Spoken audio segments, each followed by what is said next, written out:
Hey Freunde, herzlich willkommen zu einem neuen Video für meinen Kanal. Ich bin gerade in Taiwan bei CWA und ich muss euch unbedingt was zeigen, ey, der absolute Oberhammer. Wir laufen einmal hier durch. James hat nämlich was entwickelt. Das ist diese Anlage hier. Wird gerade Wasserwechsel gemacht. Das ist eine Beta-Anlage, wo man, ja, wie soll ich das erklären? Ich glaube, das erklärt das James gleich mal selbst. Auf jeden Fall haben wir hier überall Bettas drin. Das ist voll automatisiert und kann dann online bestellt werden. Also die Leute können ein Video sehen von den Bettas und können dann auswählen, was für einen Fisch sie haben wollen und der wird dann verpackt. Aber wie das Ganze genau funktioniert, ich würde sagen, das erklärt das James jetzt erstmal selbst und dann gehen wir nochmal hier in die Anlage und schauen uns das nochmal in der Praxis an. Ich würde sagen, wir gehen mal zu James und ich bin nämlich auch sehr gespannt darauf. Aber erstmal müssen wir hier irgendwie reinkommen. Hallo? Kann mir jemand aufmachen? Ich mag rein. Hallo?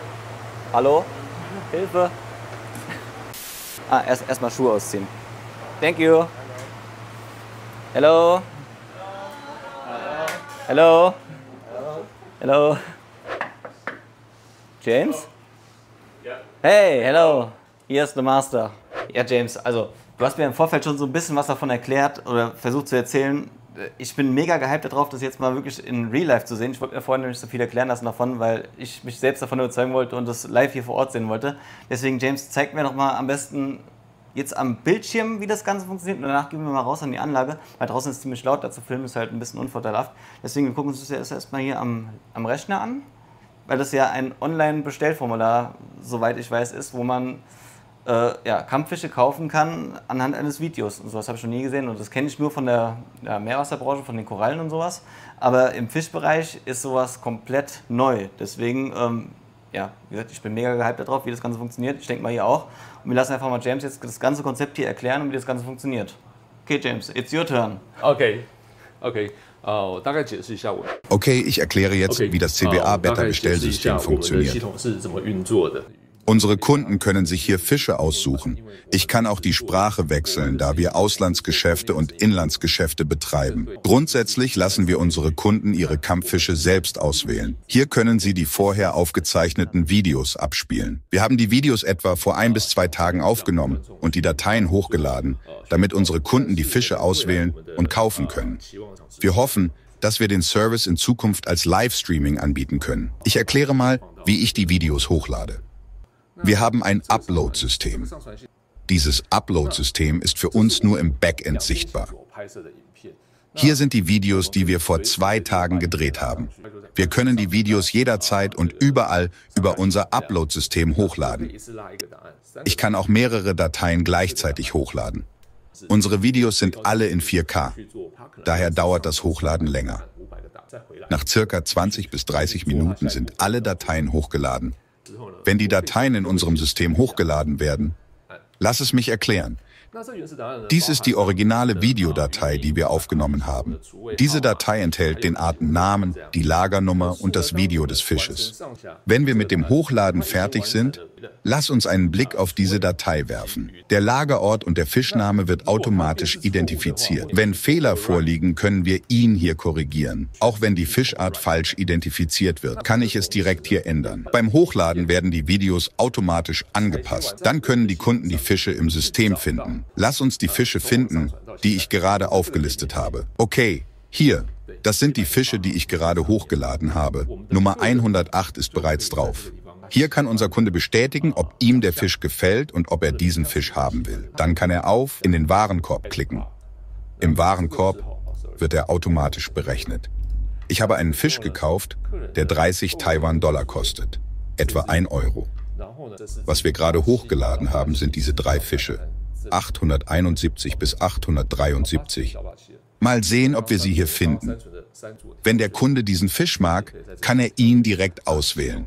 Bestellmenge und Gesamtbetrag werden automatisch gezeigt. Hier findet man eine Liste. Wenn der Kunde feststellt, dass die Bestellung seinen Wünschen entspricht, kann er auf Bestellung bestätigen klicken. Wenn er seine Meinung ändert und Nummer 872 löschen möchte, kann er ihn auch einfach löschen. Gleichzeitig wird die Bestätigung per E-Mail gesendet. Werfen wir nun einen Blick auf unser E-Mail-Postfach. Hier finden wir die Bestätigung unserer Bestellungen. Nachdem ich darauf geklickt habe, wird mir sofort angezeigt, dass es sich um den Fisch handelt, den ich gerade gekauft habe. Die Mail enthält seinen Namen, seine Artikelnummer und seinen Preis. Die gleiche E-Mail wird sowohl an CWA als auch an den Kunden gesendet. Wenn unsere Kunden diese Fische erhalten, dann können sie einzeln vergleichen, um zu sehen, ob es sich um diejenigen handelt, die sie ursprünglich ausgewählt haben. Wir haben diesem System auch noch ein weiteres, sehr cooles Feature hinzugefügt. CWA kann nicht nur an lokale Geschäfte in Taiwan verkaufen, sondern auch an ausländische Kunden, also Importeure. Ich mache auch Geschäfte direkt mit ausländischen Importeuren. Ich möchte ganz kurz unser Geschäftsmodell erklären. Ich habe ein einfaches Diagramm gemacht. Dies ist die Struktur unseres Systems. Das ist CWA. Das CWA-Beta-Bestellsystem ist völlig unabhängig. Fischgeschäfte können über dieses System direkt Bestellungen aufgeben. Die Bestellungen gehen an CWA. Wir machen Geschäfte mit unseren Importeuren und Geschäfte mit unseren bestehenden Kunden. Wir beabsichtigen nicht, unsere Kunden zu überspringen und nur mit ausländischen Firmen Geschäfte zu machen. So ist die Struktur unseres Systems.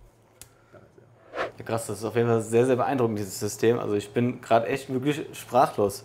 Aber ich habe natürlich noch ein paar Fragen an James. Und zwar, wie bist du da drauf gekommen? Wie kommt man auf so eine Idee? Hast du dich inspirieren lassen von der Meerwasseraquaristik, von den Korallen? Und vor allem, wie lange hat es gedauert, dieses System zu entwickeln? Und ja, wie viele Stunden hast du daran gesessen? Ich stelle mir das wahnsinnig schwierig vor. Und noch eine Frage. Ist es in Zukunft geplant, dass das Ganze dann wirklich interaktiv ist, dass man Kameras da installiert und per Livestream dann das Ganze auswählen kann? Also live wirklich gucken kann, mit so einer Kamera hin und her fahren kann und gucken kann, wo man die Fische auswählt oder welche man haben will? Oder ist das nicht geplant? Als wir in der Vergangenheit Kampffische an unsere Kunden in Taiwan verkauft haben, haben uns die Fischshops gesagt, dass sie oft Kampffische kaufen, wovon einige unverkäuflich sind, weil sie nicht den Wünschen der Endkunden entsprechen. Der Grund dafür ist, dass sie vorab Fische nicht auswählen können. Der Betriebszweck von CWA war schon immer, Kunden dabei zu helfen, Kosten zu sparen, Kundenverluste zu minimieren und ihren Gewinn zu maximieren. So haben wir damals begonnen, Kunden in unser Unternehmen kommen zu lassen, damit sie die Kampffische direkt auswählen können. Da wir so viele Geschäfte in ganz Taiwan bedienen und manche Kunden nicht in unser Unternehmen kommen können, um sich die Kampffische auszusuchen, haben unsere Mitarbeiter angefangen, über den Einsatz von Videoaufzeichnungen nachzudenken. Sie haben Videos mit dem Smartphone aufgenommen und anschließend haben sie das Video zur Auswahl an unsere Kunden gesendet. Da sich die Geschäfte immer mehr an dieses Servicemodell gewöhnt haben, wurde dieser Service für unser Unternehmen zu einer sehr großen Belastung. Wir haben Tausende von Videos pro Tag versendet. Aus diesem Grund haben wir uns überlegt, vielleicht ein Bestellsystem zu entwickeln. Wir haben erst im März letzten Jahres mit dem Verkauf von Kampffischen begonnen. Im Juli letzten Jahres stellten wir dann fest, dass die tägliche Arbeitsbelastung zu hoch war. Das heißt, ab Juli, August letzten Jahres haben wir mit der Ideenfindung begonnen. Im Oktober, November letzten Jahres haben wir angefangen, die Programmierung des Bestellsystems zu entwickeln. Seit Februar diesen Jahres ist das Bestellsystem vollständig online. Alle Entwickler, die an dem Programm gearbeitet haben, waren 12 bis 15 Stunden am Tag damit beschäftigt. Das ist eigentlich eine ziemlich krasse Zahl. Basierend auf der Struktur unseres aktuellen Bestellsystems ist es eigentlich schon ziemlich vollständig. Kunden können darin Fische auswählen und bestellen. Gemessen an unserem aktuellen CWA-Softwareentwicklungsprozess sind aber erst in etwa 5 bis 10% abgeschlossen. Etwa 90% der Funktionen werden in Zukunft noch hinzugefügt. Eine Live-Streaming-Option ist das, was wir auch noch planen. Wir haben vor, dieses System innerhalb von 1 bis 2 Jahren komplett fertigzustellen. In Zukunft werden wir das System um weitere Funktionen erweitern. Ja, krass, also ist das Ganze jetzt erst noch in der Entwicklungsphase und ich durfte live dabei sein. Mega geil. Aber nochmal eine andere Frage, was mich und bestimmt auch viele Zuschauer oder Kunden auch interessiert. Wie wirkt sich das Ganze denn auf den Preis dann aus? Weil ich meine, da steckt jetzt eine Menge Arbeit dahinter und eine Menge Technologie dahinter und auch eine Menge Aufwand eigentlich, was jetzt im Vorfeld war. Ich meine, jetzt im Nachgang, wenn das Ganze vollautomatisiert läuft, ist es wahrscheinlich weniger Aufwand, als es natürlich vorher war. Aber um das Ganze zu finanzieren, beziehungsweise die Kosten wieder reinzuholen, wirkt sich das dann auf die Preise von den Kampffischen aus oder sind die trotzdem noch genauso von den Preisen her, wie sie vorher waren? Kannst du uns dazu was sagen? Wir haben auch nicht die Absicht, die Preise zu erhöhen, denn es soll den Kunden helfen, Kosten zu sparen und die Kundeninteressen zu maximieren. Wenn wir aufgrund der Entwicklung dieses Systems die Preise bei den Kunden erhöhen würden, dann widerspräche es völlig dem Zweck unseres Unternehmens. Da Taiwan nicht der geeignetste Ort für die Zucht von Kampffischen ist, importieren wir unsere Kampffische aus Thailand. Da fallen bereits bestimmte Versandkosten an, zuzüglich unserer Zuchtkosten, plus unserem Gewinn. Wenn ich den Preis weiter erhöhe, haben wir wirklich keine Chance auf dem europäischen und amerikanischen Markt. Das heißt keine Wettbewerbsfähigkeit mehr. Deswegen haben wir nicht vor, die Preise zu erhöhen. So können wir unseren Kunden helfen, mehr Geld zu sparen. Also krass, damit hätte ich jetzt nicht gerechnet. Ich hätte jetzt eigentlich gedacht, dass die Bettas irgendwie das Dreifache kosten. Und ihr merkt schon, also ich bin komplett sprachlos, dass man sowas eigentlich für den Kunden macht und für sich selbst zurücksteckt und sowas anbietet an Service. Also das finde ich echt beispielhaft, ja. Da sollten sich die einen oder anderen vielleicht mal eine Scheibe schon abschneiden. Dass man sowas entwickelt, dass man da so viel Arbeit, so viel Geld reinsteckt und dann auch noch zum Positiven für den Kunden das Ganze mehr oder weniger eigentlich kostenlos anbietet. Also da auf jeden Fall riesen Respekt an dich, James. Das ist Wahnsinn. Hätte ich jetzt wirklich nicht damit gerechnet. Das ist die Geschäftsphilosophie von CWA. So, aber jetzt erstmal genug Theorie. Ich will das Ganze jetzt live sehen. Ey James, lass mal rausgehen. Komm, zeig mir das mal live. Okay, dann gehen wir mal raus zur Anlage. Aber warte mal. Hä? Das ist ein Wie funktioniert das denn? Ich habe vorhin geklopft, aber hä? How does it work? It's only on the glass? No. This is magic. It's magic? Yes. You were kidding me. No, not kidding. It's magic. It's magic. You see? You are magic. Yeah? Ja. Also hier ist alles irgendwie hochtechnologisiert, ja. Ich werde hier immer wieder aufs Neue überrascht. Sogar die Türen gehen irgendwie auf magische Weise auf und zu. Jetzt gucken wir mal, aber mal, wie die Bettas hier magisch verkauft werden, auf magische Weise. Mr. Magic? Yes. Please show us the Betta. Show you magic. Okay, James, dann zeig uns doch mal jetzt, wie die Anlage hier funktioniert, wie die Magic funktioniert. Okay, lass mich dir erklären. Nachdem unser Kampffisch aus Thailand nach Taiwan kommt, setzen wir sie in unsere Anlage, um optimale Bedingungen zu schaffen. Mit anderen Worten, mehr Wasser, natürlich aufbereitetes Wasser und besseres Licht. Wir wechseln das Wasser jeden Tag. Wir füttern jeden Tag. Probiotika und Dinge, die Fische brauchen. Lass es mich kurz erklären. Hier ist unsere Betta-Anlage. Darauf befinden sich das Fischetikett, die Lagerortnummer und der QR-Code. Alles, was mit Computern in unserem System zu tun hat, wird als QR-Code dargestellt. Die Identifizierung ist dadurch super effizient. Ich zeige euch, wie wir die Fische für das Bestellsystem filmen. Hier seht ihr, wie der Kollege mit dem aufgestellten Stativ direkt die Fische mit dem Handy filmt. Oben haben wir sogar Zusatzlicht. Das Filmen wird sehr genau gemacht. Jeder QR-Code ist einem Fisch zugeordnet. Um eine möglichst stabile Aufnahme und Videoqualität zu erzielen, haben wir dieses einfache System eingerichtet.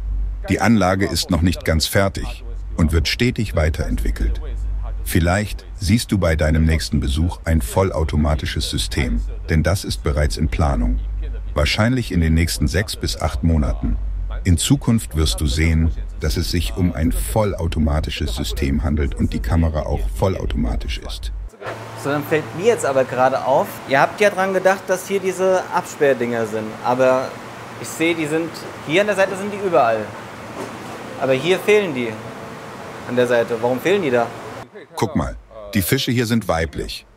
Okay, wer lesen kann, ist klar im Vorteil. Sorry. No. Because I told you, this is magic. Yeah, you told me this is magic. Magic, never forgot. Okay. Ja, also nochmal für euch als Verständnis. Die Sichtschutzplatten, die man bei den Bettas auf jeden Fall braucht, weil die ja sonst die ganze Zeit gestresst sind nur bei den Weibchen nicht da, also sind nur bei den Männchen vorhanden. Hätte ich natürlich auch lesen können, dann hätte ich die Frage nicht stellen müssen, aber okay. Und wie viele Liter haben die Magic-Anlage Aquarien, also die kleinen Becken? Weil die sind auf jeden Fall größer als die, was ich aus Deutschland kenne. So viel schon mal, das sieht man auf jeden Fall schon mal. Der Wasserstand dieses Behälters beträgt 2 Liter. An dieser Stelle sind es also etwa 1,7 bis 1,8 Liter. Wir haben am Anfang Berechnungen durchgeführt, damit wir sicherstellen können, dass es den Tieren gut geht, da sie möglicherweise für längere Zeit bei uns hier in der Anlage sind. Wir haben berechnet, dass wir dem Fisch wenn wir ihn länger in der Anlage haben, mindestens 1 bis 2 Liter Wasser geben müssen. Wir wechseln jeden Tag das Wasser, damit die Kampffische sich hier auch wohlfühlen. Mir ist aber bei einigen Behältern aufgefallen, dass der Wasserstand sehr, sehr niedrig ist. Was hat es denn damit auf sich? Warum sind die in so wenig Wasser? Das liegt daran, dass die Fische, die wir aus Thailand kaufen, alle in so eine kleine Tüte verpackt sind. Es sind nicht einmal 100 Milliliter Wasser drin. Nachdem wir sie eingesetzt haben, müssen wir natürlich Wasser hinzugeben. Wir füllen das Wasser nicht sofort auf, weil wir Angst davor haben, dass die Fische zu nervös werden und sich verletzen oder herausspringen. So werden die Fische auf einem sehr niedrigen Wasserstand, etwa 4 Stunden lang gehalten. Wir füllen das Wasser langsam auf und gleichen damit auch die Wasserwerte langsam an. Unser Ziel ist es, den Fischen die beste Umgebung zu bieten. Okay, also die werden also langsam angeglichen. Ist natürlich auch sehr vorteilhaft, weil die kommen ja aus Thailand, werden dann andere Wasserwerte haben als hier. Und so, dass man das Wasser so angleicht, ist auf jeden Fall auch ein super System. Aber wie lange sitzen die Fische denn hier drin? Weil ich weiß genau, dass jetzt wahrscheinlich wieder negative Kommentare von dem einen oder anderen Zuschauer kommen werden, dass das hier zu klein ist und so weiter und so fort. Als Info nochmal dafür, das hier ist ein Großhandel. Und die sitzen ja nicht lange drin. Wie lange die da drin sitzen, das fragen wir jetzt James mal. Letztes Jahr hatten wir den höchsten Rekord. Da sind die Fische hier bis zu 6 Wochen geblieben. Aber ab diesem Jahr, insbesondere seitdem unser Bestellsystem online ist, bleiben unsere Fische weniger als 1 Woche bei uns, bevor sie an Kunden verkauft werden. Also nicht mal 1 Woche für die. Wie viele verkauft ihr denn dann in der Woche? Das ist ja... Also erstmal positiv auf jeden Fall für die Tiere, die müssen nicht so lange jetzt hier auf Stock sitzen. Aber ich bin gerade echt beeindruckt, wie viele Bettas ihr verkauft. You're crazy, that's magic too. Ich kann das monatliche Verkaufsvolumen leider nicht genau sagen. Von hier aus können wir jedoch sehen, dass es allein an diesem Ort fast 1000 Lagerplätze gibt. Wir haben noch einen weiteren Bereich mit noch mehr Lagerraum. Was ich euch sagen kann, ist, dass sich der Umsatz zwischen der Zeit vor und nach der Inbetriebnahme des Systems verdoppelt hat. Mittlerweile hat sich der Umsatz erneut verdoppelt. Ja, das ist krass. Also mehr als verdoppelt ist schon echt eine Hausnummer. Aber klar, mit so einer Technologie, wenn man als Kunde oder als Händler sieht, was man kauft, ist es natürlich, das ist wie ihr es vom Hardscape wahrscheinlich kennt. Wenn ihr Hardscape online kauft, ohne zu sehen, was ihr kauft, oder anhand eines Bildes, wo eine Nummer dran steht, was ihr kauft, kauft ihr doch lieber das, wo ihr wisst, was ihr dann am Ende kriegt. Also ich finde es echt krass. Also diese Technologie ist echt der absolute Wahnsinn. Aber jetzt nochmal eine andere Frage. Wird diese Technologie auch auf andere Fischarten jetzt ausgeweitet? Also nicht nur auf Kampffische, sondern auf die komplette Anlage? Wir haben bereits geplant, auf andere Fischarten auszuweiten. Tatsächlich ist die Systementwicklung ein bisschen wie ein Reaktionsspiel. Jedes Mal, wenn ein Problem gelöst ist, tauchen mehrere zusätzliche Probleme auf. Deshalb lösen wir ständig neue Probleme. Was die neuen Fischarten betrifft, die du gerade erwähnt hast, tatsächlich beabsichtigen wir, in unserer kurzfristigen Planung dies zu tun. Es ist noch in der Planung, dass wir diese Technologie innerhalb eines halben Jahres langsam auf andere Arten ausweiten werden. Alles klar, dann komme ich in 6 Monaten wieder und das will ich natürlich auch sehen. Ne? Also jetzt nochmal für mich zum Verständnis. Die Fische werden aus Thailand importiert. Dann kommen die hier rein, dann wird das Wasser aufgefüllt und angeglichen. Dann macht ein Mitarbeiter hier die Fotos davon. Da kommt ein QR-Code drauf und der Name der Fische. Die Fische werden dann von hier aus online gestellt und die Kunden wählen dann online aus, was sie haben wollen. Und wie geht es dann weiter? Werden die dann hier rausgefangen und wie kommen die dann zum Kunden? Wenn unser Verkaufspersonal die Bestellungen vom Kunden erhält, geht er zu jedem Aquarium und macht die farbige Klammer des Kunden entsprechend der Bestellung dran, um zu erkennen, zu welchem Kunde dies gehört. Zur Lieferung nehmen wir den gesamten Behälter und füllen die Fische in Becher oder Plastiktüten. Es wird das gleiche Wasser verwendet und wir fügen manchmal etwas neues Wasser hinzu. Nachdem wir den Fisch verpackt haben, wird dieses Etikett direkt auf die Tüte aufgeklebt. Das Etikett bleibt die ganze Zeit bei dem gleichen Fisch. Für den Kunden ist es praktisch, die Lieferung sofort nach Erhalt zu identifizieren. Das ist der Fischname und die nötige Information. Wir schreiben vor dem Versand auch die Nummer darauf und versenden es zusammen. Bevor wir die Bestellung versenden, wird jeder QR-Code auf der Tüte gescannt. Nachdem wir den QR-Code gescannt haben, wird das System den Lagerbestand direkt abbuchen. Der Fisch wird direkt ausgebucht und alle Vorgänge werden im selben Schritt abgeschlossen. Ja, dann habe ich gesehen, dass hier oben Wasserwechselwerkzeug liegt. Wie oft wird denn hier Wasser gewechselt und beziehungsweise warum ist das Wasser so braun? Und ja, wie funktioniert das Ganze hier mit der Handhabung, mit der Pflege überhaupt? Warum das Wasser etwas gelb ist? Die Wasserqualität in Taiwan ist für Kampffische nicht besonders geeignet. Wir legen einige Blätter vom Seemandelbaum hinein und Mikronährstoffe werden zusätzlich hinzugefügt. Deswegen sieht das Wasser ein wenig gelb aus. Wir wechseln es grundsätzlich zweimal am Tag. Wenn unsere Mitarbeiter morgens zur Arbeit kommen, prüfen sie zunächst die Anlage und wechseln die Hälfte des Wassers. Danach füttern sie die Fische. Wir füttern sie mit roten Mückenlarven, Mikronährstoffen und Probiotika. Bevor wir Feierabend machen, wechseln wir wieder die Hälfte des Wassers. Also 1,8 Liter insgesamt pro Tag. Viele Leute fragen uns, warum wir das tun. Da unsere Mitarbeiter jeden Tag am Filmen sind, müssen wir uns nach dem Füttern noch um Futterreste und Ausscheidungen kümmern. Sonst werden wir die oben genannten Dinge mit auf den Bildern haben. Dies hätte dann negative Auswirkungen auf die Bildqualität und die Wahrnehmung der Kunden. Das wollen wir natürlich nicht. Oha, das ist viel, das hätte ich jetzt nicht gedacht. Ich hätte jetzt gedacht, vielleicht alle 2 Tage mal, aber also da steckt eine Menge Aufwand dahinter. Und da sieht man natürlich auch mal wieder, dass hier alles pro Tier gehandhabt wird und nicht einfach mal schnell und scheiß auf die Fische nach dem Motto, sondern dass sich hier wirklich Gedanken gemacht wird, dass das Ganze auch gut für die Tiere ist. Finde ich auch echt sehr beispielhaft. Also krass, also ich bin mega beeindruckt von der ganzen Sache. Ich weiß nicht, wie es euch geht, schreibt es gerne mal in die Kommentare. Und wenn sich das durchsetzt auf die ganze komplette Fischanlage, das ist doch bahnbrechend eigentlich, oder? Und er ist der Erfinder. Und ich durfte als erstes auf Video präsentieren. Also vielen Dank, James, dass du mir die Möglichkeit gibst, das hier den Leuten zu präsentieren. Und ich drücke dir auf jeden Fall mächtig die Daumen, dass das Ganze hier sich weiterentwickelt und ja, vielleicht irgendwie, keine Ahnung, in ein paar Jahren Standard wird. Also das würde mich auf jeden Fall sehr freuen. Ich bin auf jeden Fall mega gehypt von der ganzen Sache und bin echt positiv überrascht, wie professionell und ja, wie pro Tier das hier alles gehandhabt wird. Und ja, kann dir auf jeden Fall dazu nur Glück wünschen und mich noch 1000-mal bedanken, dass ich das Ganze hier verfilmen durfte. Falls ihr noch Fragen habt an James über die Anlage, schreibt es gerne in die Kommentare. James ist da bestimmt auch aktiv und wird euch die auch definitiv beantworten. Danke, James. Oh, welcome. Thank you. And now, magic? Magic? Magic. It's magic.